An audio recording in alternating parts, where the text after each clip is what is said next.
시애틀 순복음교회 성도 여러분, 한 주간도 주님의 은혜 가운데 평안하셨습니까? 오늘도 참 좋은 날입니다. 오늘 귀하고 복된 이 주일 아침 하나님께 정성껏 예배드리시고 주님이 우리를 위해서 준비하신 크고 놀라우신 그 사랑 안에 거하시는 저와 성도님들 되시기를 예수님의 이름으로 축원드립니다. 우리 다같이 사도신경 하심으로써 6월 19일 셋째 주 주일 예배를 하나님께 드리겠습니다.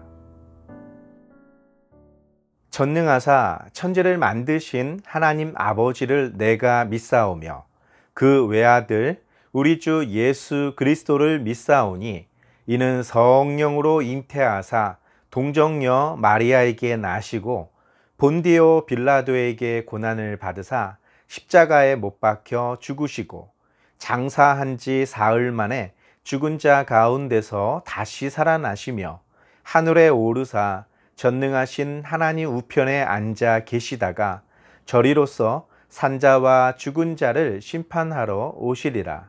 성령을 믿사오며 거룩한 공예와 성도가 서로 교통하는 것과 죄를 사하여 주시는 것과 몸이 다시 사는 것과 영원히 사는 것을 믿사옵나이다. 아멘.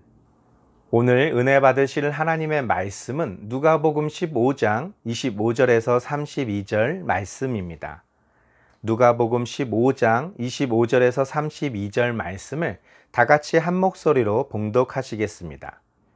맏아들은 밭에 있다가 돌아와 집에 가까이 왔을 때에 풍악과 춤추는 소리를 듣고 한 종을 불러 이 무슨 일인가 물은데 대답하되 당신의 동생이 돌아왔음에 당신의 아버지가 건강한 그를 다시 맞아들이게 됨으로 인하여 살찐 송아지를 잡았나이다 하니 그가 노하여 들어가고자 하지 아니하거늘 아버지가 나와서 권한대 아버지께 대답하여 이르되 내가 여러 해 아버지를 섬겨 명을 어김이 없거늘 내게는 염소 새끼라도 주어 나와 내 벗으로 즐기게 하신 일이 없더니 아버지의 살림을 창녀들과 함께 삼켜버린 이 아들이 돌아오매 이를 위하여 살찐 송아지를 잡으셨나이다.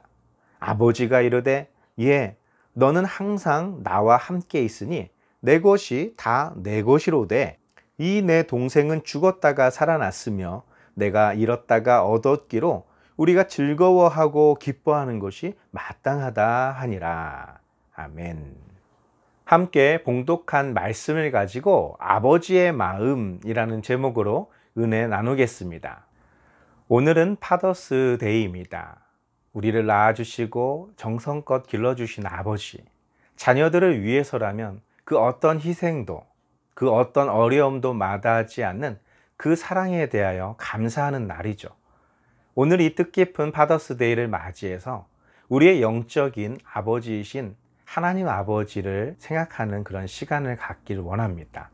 우리를 위해서 그 어떤 희생도 그 어떤 것도 아끼지 않으신 우리 하나님 아버지에 대하여 그분의 마음에 대하여 오늘 이 시간 함께 살펴보기를 원합니다. 누가복음 15장 25절에서 27절 말씀에는 이렇게 기록하고 있습니다. 맏아들은 밭에 있다가 돌아와 집에 가까이 왔을 때에 풍악과 춤추는 소리를 듣고 한 종을 불러 이 무슨 일인가 물은데 대답하되 당신의 동생이 돌아왔음에 당신의 아버지가 건강한 그를 다시 맞아들이게 됨으로 인하여 살찐 송아지를 잡았나이다 하니. 아멘. 오늘 이 본문 말씀은 우리가 잘 알고 있듯이 돌아온 탕자에 대한 예수님의 비유의 말씀입니다. 25절 말씀을 보면 맏아들이 밭에 있다가 돌아와 집에 가까이 이르렀을 때에 집에서부터 들려오는 풍악 소리와 사람들이 춤추며 기뻐하는 그런 소리를 듣게 되었습니다. 아침에 집을 나설 때만 해도 아버지로부터 그 어떤 이야기도 듣지 못했습니다. 사실상 이 맏아들 모르게 이 집안에서 일어나는 일은 없었습니다. 늘상 풍악을 울리고 춤추는 소리가 끊이지 않았던 집안이었다면 밭에서 돌아온 맏아들은 또 우리 아버지에게 무슨 좋은 일이 생겼구나 라고 생각했을지도 모릅니다. 그런데 그 집안에서는 이러한 잔치가 좀처럼 자주 일어나지는 않았던 것 같습니다. 뒤에 가서도 살펴보겠지만 아주 특별한 날이 아니고서는 이러한 잔치를 자제하는 그런 분위기였을지도 모르겠습니다. 그렇기 때문에 이 맏아들의 입장에서는 더욱더 이 소리가 궁금했던 것이죠. 도대체 왜 나도 모르는 이런 잔치가 우리 집에서 벌어지고 있었는가 라는 것이죠. 그래서 집안에 있는 한 종을 불러다가 물어봅니다. 도대체 지금 내가 듣고 있는 이 소리가 무엇이냐? 무엇 때문에 이렇게 잔치가 벌어지고 있는 것이냐? 라고 물었던 것이죠. 종이 대답합니다. 당신의 동생이 집에 돌아왔습니다. 이 집의 둘째 아드님께서 건강한 모습으로 무사히 집에 돌아왔습니다. 그래서 아버지께서 그를 맞이하시고 그를 위해 송아지를 잡고 잔치를 베풀고 계십니다. 라고 말하고 있었습니다. 그 말을 들었던 맏아들은 잠시 멍한 기분이 들었을 것입니다. 밭에서 열심히 일하고 돌아왔을 때만 해도 이 맏아들의 마음은 기뻤을 것입니다. 오늘도 수고했다. 오늘 있었던 일을 아버지에게 말씀드려야지. 아버지를 기쁘게 해드려야지 하는 그런 마음이었을 것입니다. 풍악 소리를 듣고 사람들이 춤추는 소리를 들었을 때만 해도 이게 무슨 일이지 어리둥절하기는 했었지만 자신도 모르는 이런 잔치가 베풀어지고 있었던 것에 대해서 분노하지는 않았습니다.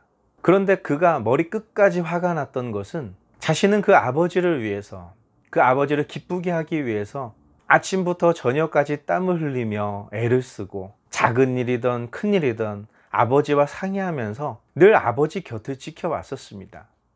그런데 자신의 동생은 달랐죠. 그가 집을 나선 이후부터 아버지는 늘 근심에 쌓여 있었습니다. 비가 오면 비가 온다고 걱정하시고 가뭄이 들면 가뭄이 들었다고 걱정하시는 모습들.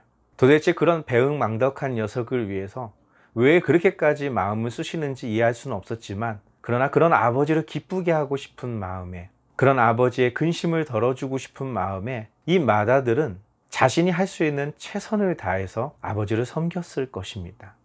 그런 아버지가 그런 배은망덕한 녀석이 돌아오자 받아들였다라는 것이죠. 심지어는 이렇게 잔치까지 베풀고 있었다라는 것입니다. 너무 화가 난 나머지 이러한 기분으로 그 잔치 자리에 가고 싶은 마음이 없었던 것입니다.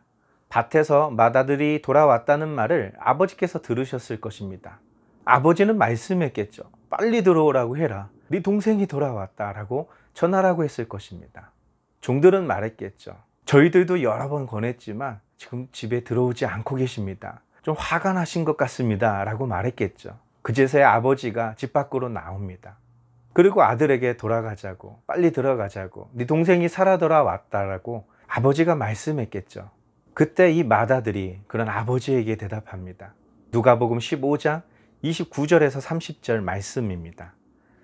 아버지께 대답하여 이르되 내가 여러 해 아버지를 섬겨 명을 어김이 없거늘 내게는 염소 새끼라도 주어 나와 내 벗으로 즐기게 하신 일이 없더니 아버지의 살림을 창녀들과 함께 삼켜버린 이 아들이 돌아오매 이를 위하여 살찐 송아지를 잡으셨나이다. 아멘. 바로 맏아들의 마음은 아버지의 마음과 너무나 달랐습니다. 집 나간 아들이 돌아온 것에 대한 그 기쁨의 아버지의 마음과는 달리 맏아들의 마음은 몹시 서운한 마음뿐이었습니다. 자신은 지금까지 아버지의 말씀이라면 한 번도 어기지 않았고 이른 아침부터 늦은 저녁까지 정말 열심히 살아왔습니다. 아버지가 기뻐하시는 거라면, 아버지를 즐겁게 해드릴 수만 있다면 그 어떤 것도 마다하지 않았던 아들이었습니다. 그런데 자신의 동생이 집을 나간 이후로 이 집안의 분위기는 좀처럼 달라지지 않았습니다. 자신이 그렇게 애를 써보았지만 아버지의 기쁨도 잠시일 뿐 늘 집 나간 아들 걱정뿐이었습니다. 때로는 그런 아버지가 야속하기도 했겠죠. 그 많은 아버지의 재산 다 가져가서 창기들과 함께 허랑방탕하게 썼던 그 아들, 그런 아들 걱정하고 계시는 아버지가 못마땅하게 여겨졌기도 했겠죠. 그렇지만 이 아들은 그런 아버지의 근심을 덜어주고자 정말 많이 애를 썼을 것입니다. 그런데 이 아들이 화가 났던 것은 그런 아들이 돌아왔을 때 지금껏 보지 못했던 그런 모습을 보았던 것이죠. 너무나 기뻐하고 있는 얼굴입니다. 그 모습이 더 화가 났을 것입니다. 내가 그렇게 노력하고 애썼을 때 아버지는 내게 염소 새끼라도 주신 적이 없었다라는 것이죠. 그런데 왜 없었겠습니까? 이스라엘 사람들은 주기적으로 절기에 따라서 잔치들이 벌어집니다. 양의 털을 깎는다던가 추수를 할 때면 잔치를 하게 되어 있습니다. 자신의 친한 벗을 초대해서 그런 잔치는 수도 없이 했을 것입니다. 맏아들이 말한 것은 자기를 위한 잔치를 벌이지 않았다라는 것이겠죠. 그리고 자신도 그런 것을 바라지 않았다라는 것입니다. 애써 그런 것을 내색하지 않았던 것이죠.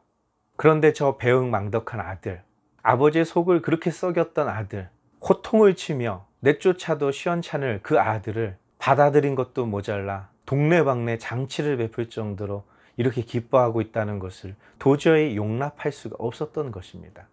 그런데 이 맏아들의 마음이 누구의 마음인 줄 아십니까? 바로 돌아온 탕자에 대한 이 비유의 말씀에 맏아들에 해당되는 사람들이 있었습니다. 예수님께서는 그들에게 하고자 하는 메시지가 있었기에 이 비유의 말씀으로 그들에게 선포하셨던 것입니다. 누가복음 15장 1절에서 2절 말씀을 보겠습니다. 모든 세리와 죄인들이 말씀을 들으러 가까이 나아오니 바리새인과 서기관들이 수군거려 이르되 이 사람이 죄인을 영접하고 음식을 같이 먹는다 하더라. 아멘.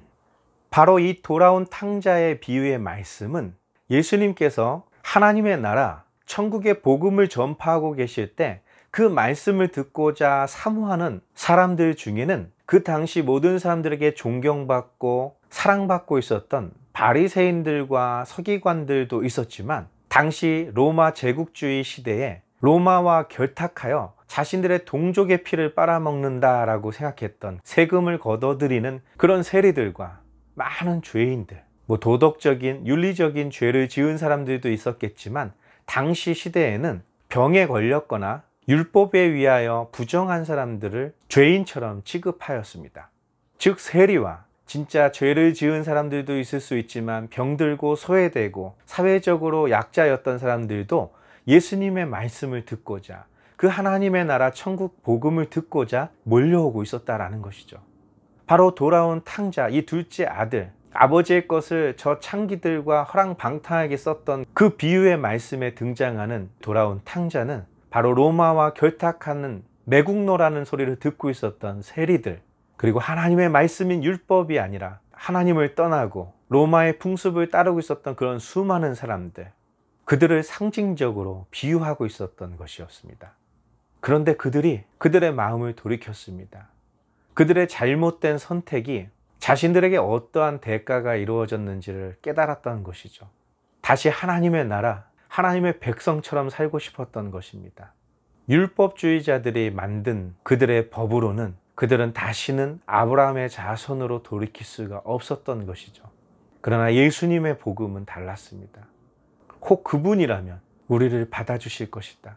비록 바리새인과 서기관들이 누리고 있는 그런 지위까지는 안 되겠지만 낮고 천한 종의 모습으로라도 하나님의 나라, 예수님과 함께하고 싶다는 마음이 그들에게 있었던 것이죠. 그러나 바리새인과 서기관들은 어떠했습니까? 이 비유의 말씀에 등장하는 맏아들과 같지 않았습니까? 우리는 하나님의 말씀을 지키고자 아침, 점심, 저녁 하나님께 기도를 드리고 11조와 구제와 금식과 하나님의 말씀을 지키기 위해서, 하나님을 기쁘게 하기 위해서 그 어떤 희생도 마다하지 않는 자신들에게 한마디 상의도 없이 저들을 영접해주고 저들과 함께 음식을 먹는 것을 그들은 도저히 받아들일 수 없었던 것이죠. 다시 말해서 나와 저들을 같은 취급한다는 것이 몹시 불쾌했던 것입니다. 우리가 지난주 함께 나눴던 말씀이 있습니다. 미가서 6장 8절 말씀입니다. 사람아, 주께서 선한 것이 무엇임을 내게 보이셨나니 여호와께서 내게 구하시는 것은 오직 정의를 행하며 인자를 사랑하며 겸손하게 내 하나님과 함께 행하는 것이 아니냐. 아멘. 바리새인과 서기관들은 하나님을 위해서라면 어떤 희생도 어떤 수고도 마다하지 않았다라고 자부했을 것입니다. 맞습니다. 그들은 미가서 6장 6절에서 7절 말씀에 나온 대로 어떻게 하면 하나님을 기쁘시게 할지, 어떻게 하면 하나님의 마음에 합한 자가 될지 그렇게 서원하며 살고 있었던 사람들이었기 때문입니다. 흠없는 살찐 송아지로, 천천의 순양과 만만의 기름으로 하나님께 나아가며 나의 가장 소중한 맏아들, 아니 나의 전부를 하나님께 드린다고 하면 하나님이 기뻐하실까? 그렇게 살았던 사람일 것입니다. 그러나 하나님께서는 뭐라고 하십니까? 사람아, 하나님이 너희에게 진정으로 원하는 것이 무엇인지 보여주지 않았는가? 그것은 공의를 행하는 것, 그리고 인자를 사랑하는 것, 겸손한 마음으로 하나님과 함께 동행하는 것, 그것이 하나님이 너희에게서 원하는 것이 아니겠는가라고 말씀하고 있는 것이죠. 누가복음 15장 31절부터 32절은 이렇게 말씀하고 있습니다. 아버지가 이르되 예, 너는 항상 나와 함께 있으니 내 것이 다 내 것이로되 이 내 동생은 죽었다가 살아났으며 내가 잃었다가 얻었기로 우리가 즐거워하고 기뻐하는 것이 마땅하다 하니라. 아멘. 맏아들이 열심히 밭에 가서 아버지의 명을 어기지 않고 수고하고 애쓴 거 아버지께서 다 아시죠. 기뻐하십니다. 늘 그를 사랑했습니다. 그가 일을 했기 때문에, 아버지의 명을 한 번도 어기지 않았기 때문이 아니라 그 맏아들이 아버지의 소중한 아들이었기 때문입니다. 그런 아버지께서 아버지의 곁을 떠난 둘째 아들, 창기들과 함께 그 모든 재산들을 허랑방탕하게 낭비했던 그 아들이 행한 일을 기뻐하셨겠습니까? 그러지는 않았을 것입니다. 몹시 근심하셨을 것입니다. 그렇다고 해서 그 둘째 아들을 사랑하지 않으셨던 것은 아니었죠.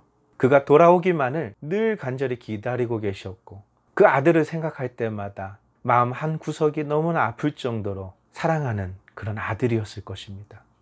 염소 새끼도 자신에게 주지 않았다고 말했던 맏아들의 말에 아버지께서는 말씀합니다. 내가 가진 모든 것이 다 내 것이 아니냐. 우리가 양털을 깎고 추수를 하고 그때마다 수많은 잔치를 베풀 때 그때 초대되었던 사람들이 누구였는가라는 것이죠. 바로 맏아들의 친구들이었습니다. 함께 기뻐했습니다. 그런 잔치들이 있을 때마다 어찌 염소 새끼 같은 것이었겠습니까? 아버지, 오늘은 좋은 날이니까 저렇게 좋은 소를 잡았으면 좋겠습니다. 그때마다 아버지가 안 돼, 저 소는 얼마나 귀한 소인데 저기 가면 저 쩔뚝거리는 염소가 있는데 그것을 잡아다가 잔치를 하거라, 이랬겠습니까? 이 맏아들이 기뻐하는 모습을 보면서 아버지도 너무나 기뻤을 것입니다. 그를 도와 함께했던 많은 이웃들, 친구들을 볼 때마다 너무나 고마웠을 것입니다. 아버지는 자신이 할 수 있는 최선을 다해서 아들을 위해서 잔치들을 베풀었을 것입니다.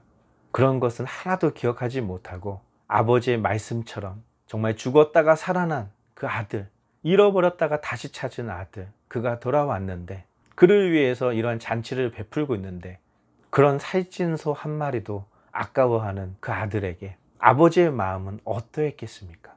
먹고 살기 위해서 세리가 되어 비록 동족의 피를 빨아먹는다는 소리를 듣고는 있지만 저 세리들 역시 얼마나 가슴이 아프겠습니까? 로마인들인들 그들을 제대로 대우해 줬겠습니까? 자신의 동족들인들 그들을 사람 취급해 주었겠습니까? 병든 것만도 너무나 괴롭고 아프고 정말 견딜 수 없는데 그런 자신들을 죄인 취급하고 하나님에게 벌 받고 있는다 손가락질하는 그런 동족들 앞에서 그들은 어떤 심정으로 하루하루를 살았겠습니까? 그런 그들이 돌아왔을 때, 그들이 하나님의 말씀을 듣고자 왔는데 그들이 숨을 쉬고 싶어서, 살고 싶어서 이렇게 나아왔는데 소위 하나님께서 이스라엘 백성들을 잘 돌보라고 그들의 지도자로 세우신 바리새인들과 서기관들이 살찐 소는커녕 한 알의 이삭조차도 그들과 나누는 것을 원치 않았다라는 것이죠. 바로 이 비유의 말씀은 그런 바리새인들과 서기관들에게 하셨던 예수님의 말씀입니다. 너희가 하나님을 사랑한다고 말하지만, 너희가 정말 하나님의 마음을 기쁘시게 하고 싶다고 말하지만 너희 하나님의 마음을 아니? 너희 하나님이 무엇을 기뻐하시는 줄 아니? 너희들은 하나님께 나오는 자들을 못마땅하게 여기고 내쫓고 있지만 하나님은 그 잃어버린 한 마리 양을 찾고자 온 산을 뒤지고 다니시며 그 잃어버린 한 드라크마를 찾으려고 온 집안을 다 뒤집어 엎는 것처럼 그렇게 한 영혼 한 영혼을 찾고 계신다라는 것이죠. 그리고 그것을 찾게 되었을 때 그 기쁨을 이기지 못하시고 큰 잔치를 베풀며 사랑하는 사람들과 함께 기뻐하기를 원했다라는 것이죠. 그때 그 기쁨에 함께 참여해야 될 자가 있다면 그 누구보다도 아버지의 마음을 기쁘게 해드리고 싶어 했던 너희 바리새인과 서기관들이 아니었겠는가 하는 예수님의 말씀인 것입니다. 이 말씀은 오늘날 우리에게도 적용할 수 있는 것입니다. 우리는 왜 교회를 다니고 있습니까? 여러분이 섬기고 있는 교회에 여러분은 만족하고 있습니까? 여러분들의 눈에 도대체 저 사람은 왜 그러는지를 모르겠어. 왜 저런 사람들이 우리 교회에 다니는지 모르겠어. 저런 사람이 우리와 함께 교회에 다니고 있는 것이 부끄럽고 그들이 미워질 때가 있지 않습니까? 하나님의 잔치가 벌어졌을 때 그 하나님의 마음을 아는 사람이라면 바로 그러한 마음부터 회개하고 돌이켜야 한다라는 것이죠. 불쌍하게 여겨야 되는 것입니다. 그의 누더기를 벗기고 좋은 옷을 입혀줬던 아버지의 마음처럼 내가 가진 좋은 옷도 그에게 입혀주면서 잘 돌아왔다고 끌어안고 입을 맞춰야 되는 것이죠. 아버지가 손에 가락지를 끼워주시고 좋은 신을 신겨주었다면 맏아들도 그를 안아주면서 고생 많았다. 이제부터 이 형이 너를 책임져 줄게. 너를 도와줄게. 너를 붙들어 줄게. 하면서 그 아버지와 함께 기뻐했었어야 했을 것입니다. 파더스데이를 맞이해서 자식들이 아버지에게 맛있는 음식을 대접하고 선물을 드리고 그렇게 모인 자리에서 서로가 싸우고 다투고 네가 잘했네, 네가 잘못했네 따지고 있다면 그 아버지의 마음이 기쁘겠습니까? 우리들의 신앙도 점검해 보아야 할 것입니다. 우리가 예배 드리는 그 장소, 우리가 하나님을 섬기고 예배한다는 그 교회에 나아가서 우리는 어떤 태도와 어떤 모습으로 하나님을 예배하고 우리에게 맡겨주신 우리 귀한 성도들을 어떻게 대하고 있는지 우리 스스로가 반성하고 하나님의 마음에, 아버지 하나님의 마음에 합한 자로 살아가야 될 줄 믿습니다. 그러한 삶을 살아가며 하나님께 영광을 돌리는 귀하고 복된 하나님의 자녀가 되시기를 예수님의 이름으로 축원드립니다. 우리 다 같이 기도하겠습니다. 살아서 역사하시는 좋으신 아버지 하나님, 감사와 찬양을 드립니다. 우리를 보듬어 안아주시고 우리를 꾸짖지 않으셨던 그 아버지 하나님, 그 하나님의 말씀대로 우리도 그런 삶을 살 수 있도록 우리와 함께하여 주시고 우리에게 능력을 주시고 우리를 지켜 주시옵소서. 예수님의 이름으로 감사하며 기도드리옵나이다. 아멘. 우리 다 같이 주기도문 하심으로써 6월 19일 셋째 주 주일 예배를 모두 마치도록 하겠습니다. 하늘에 계신 우리 아버지여, 이름이 거룩히 여김을 받으시오며 나라가 임하시오며 뜻이 하늘에서 이루어진 것 같이 땅에서도 이루어지리이다. 오늘 우리에게 일용할 양식을 주시옵고 우리가 우리에게 죄 지은 자를 사하여 준 것 같이 우리 죄를 사하여 주시옵고 우리를 시험에 들게 하지 마시옵고 다만 악에서 구하시옵소서. 나라와 권세와 영광이 아버지께 영원히 싸움나이다. 아멘. 하나님께서는 우리를 사랑하십니다. 그리고 하나님이 사랑하시는 우리들에게 하나님은 기대하고 계십니다. 세상이 손가락질하고 욕하고 있는 그 사람들, 그들을 보듬어주고 하나님의 백성답게 하나님의 나라의 합한 자와 같은 모습으로 이끌어줄 수 있는 사람으로 저와 여러분들이 나서주기를 바라고 계시다라는 것입니다. 나의 거룩한 모습 때문에 누군가의 그 거룩하지 못함이 정죄받아서는 안 되는 것입니다. 나도 그들과 같이 정죄받아 마땅했던 사람이었습니다. 예수 그리스도의 사랑이 아니었으면, 또한 예수님의 사랑으로 변화된 많은 우리의 믿음의 선배들이 아니었다면 지금의 우리의 모습 또한 없었을 것입니다. 이제 우리도 예수님께서 우리에게 본을 보이신 대로, 우리 믿음의 선진들이 우리에게 본을 보이셨던 대로 우리도 하나님이 간절히 찾고 계시는 잃어버린 그 영혼들을 향하여 달려가야 될 줄 믿습니다. 한 주간도 그런 마음으로 승리하며 살아가시다가 다음 주 또 우리 함께 하나님께 예배 드리겠습니다. 할렐루야.